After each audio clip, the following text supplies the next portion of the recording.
Alright guys, so we're going to be talking about Warzone. We're shifting gears here towards the March 3rd release date. Obviously, the two dates we've been talking about within the early March timeframe for Warzone to release were March 3rd and March 10th, both on Tuesdays. Within this video, we actually have some evidence towards a release on March 3rd. All stuff found within the game that directly hints and teases at Warzone. Just to give you guys a quick teaser as to what we're going to be talking about, there are dates within this game that hint at March 3rd being a date in which there will be chaos, fire, and fury within the city of Verdansk, and that's obviously the location, or at least partly the location of the Battle Royale map, at least seen from the code. We'll also talk about press packs being released for Warzone, the media embargo being lifted very soon, and all of that different stuff that really is important to us, seeing Warzone gameplay early from the YouTubers and streamers, and then right after that, having the full game mode release. So the first thing here, very quickly, from Modern Warzone, updated press packs have been sent out according to my source. No further details at this time. So again, we're going off of people's sources, we're going off of leaks, so definitely don't take this as 100%, but we've been pretty good so far with figuring out, okay, there's the gameplay event where the YouTubers are flown out. Syndicate was there with the Activision wristband. He was there with Noah J. We know that was a Warzone event. That's pretty much confirmed at that point. The press packs here, it would make sense. If you guys know what a press pack is, it's pretty much all the promotional tools that the YouTubers and streamers will use to actually, reveal Warzone, reveal the early gameplay. It probably includes a bunch of Warzone teasers that they'll be allowed to release onto their Twitter, maybe some images, maybe some quotes, who knows, but that's what's happening right now. For tomorrow, Tuesday, February 25th, we talk about the potential of something happening with Warzone. I said it was very unlikely to see any release, and I think most people are not expecting a release tomorrow. The media embargo lifting, that's possible as well. That's definitely more possible, but it may not happen. PAX East also starting this Thursday, February 27th. Another date and time which is very possible to see the media embargo release, especially if we're looking at a March 3rd release. This embargo would have to release at some point by the end of this week. Now let's go through the evidence for a Warzone March 3rd release. It's all stuff found within the game, so this is actually not from any leakers necessarily. This is all stuff that people have been seeing from the game. So from Jake here, it was right in front of us the entire time. The release date has been in the game since the drop. The intel and spec ops are clues about Warzone, and the drop date, check all the dates and timestamp. Here's what we actually see within the game. There's a whole conversation, they're talking. I'm not too worried about the whole storyline implications as to what's going on here, but we just have to note the timing of these conversations and what's happening on these dates. So if you guys don't know, Modern Warfare's campaign is actually sort of in the same timeline as what we're in right now. I mean, the campaign began in-game this past October, and I'm pretty sure the entirety of the campaign took place towards the end of October 2019. So in real life and in-game, it's pretty much the same time here. This is Monday, March 2nd, 2020. This guy is talking to his friend about taking his kids to a football game and all of this different stuff. And then it's March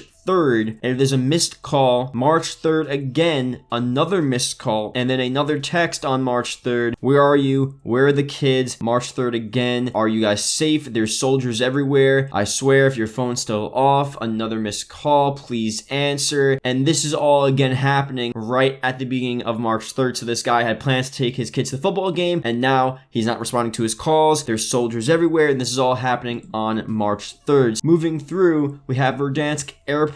This is the same time frame as well, and you can see stuff's going on. There's smoke in the background, there's helicopters up above it. The chaos in Verdansk is beginning, just like what we saw from the cutscene with Season 2. Explosions, chaos, military personnel, it's all beginning there. Just like we saw there, we're seeing here as well, and it's all been hinting at us. This has been here for a while now, and it's really weird that all of this is happening. I think this is actually a surefire hint towards Battle Royale. Another conversation here found within the game is again hinting at this chaos beginning, which is the Battle Royale drop. So Monday, it's this kid, I guess, talking to his father about wanting to quit university, and it's university within the city of Verdansk, and he's saying, oh, Verdansk might not be it, you'll find your way, take the night off, we'll talk tomorrow. And then Tuesday, March 3rd, they get the text, they've been attacked, they're gonna go fight for the country with his uncle, whatever is going on there. But, the point is, March March 3rd, all of these occurrences are happening with Verdansk. And again, another image here you see down on the bottom right, March 3rd, 300 hours into the day. Clearly a lot of stuff going on here. Explosions everywhere, planes up in the sky. This is the beginning of the downfall of Verdansk, which is clearly the start of Battle Royale. Some more stuff here found within the game, which is sort of relevant to this, but slightly different. There was a movie poster here, War Beast in cinemas from March 3rd. Terrifying and exciting ride. Very similar to Warzone there as well. We'll have to see if there's any relations with that icon. Some other stuff as well. Someone being arrested, interrogated, captured, whatever is going on here. The chaos is beginning yet again. I think you guys are getting the point here. Another conversation found.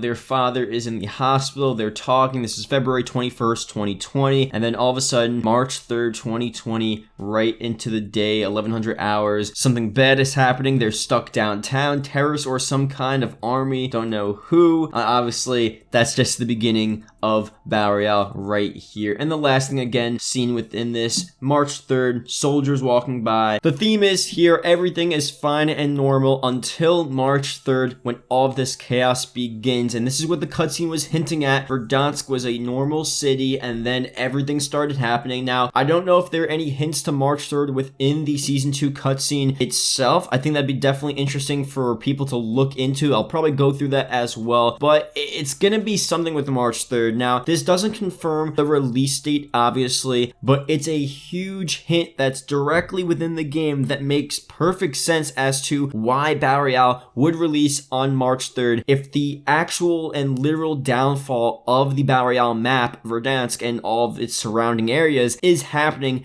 on that date and time. And if Modern Warfare's timeline matches up with the timeline that we're in, it makes sense that March 3rd would be a date in which we see the downfall of this map. Now, it could also mean the downfall of just Verdansk, and then we get the early gameplay on that day, and that's just sort of a method to hype it up. So I guess if they want to go along with that storyline, the release of the Battle Royale map on March 10th would also make sense, because it's a week into the downfall of this map. And whatever the storyline is for Warzone, we're a week in, we're dropping in, and we're fighting it out, and we're seeing what's going on with Warzone a week later after its initial collapse. And the collapse would pretty much just be all of the gameplay coming out, the storyline teasers, what's going on. So that's also a possibility as well. But I think this is such a huge hint, especially for the storyline in the game as well. Whether or not it's March 3rd or March 10th, we should really look more into what is seen within the actual game, because all of this is going to be most likely very relevant to Warzone itself once it releases. Now, shifting gears, here's some more stuff from the account Modern Warzone. More speculation, but a Twitter account just tweeted for the first time it's concerning Warzone, and they are followed by a large number of IW developers. Seems like the teaser campaign is beginning. What do the 3 sirens mean? March 3rd or 3 days until a content drop? Now, the thing is here, I don't know for sure, and here's the actual tweet of him saying, the 3 sirens, 3, it could be March 3rd, and like, what was said, 3 days until the media embargo is being lifted. But this account, I wish I saw it before they deleted a bunch of their tweets, and I want to know if a lot of IW developers were actually following this account before they started talking to Modern Warzone and they got in a mini fight. And who knows, Activision employees, Infinity Ward employees definitely have these fake accounts, definitely have side accounts where they go into the community and they pretend like they're a fan, they pretend like they're someone they're not.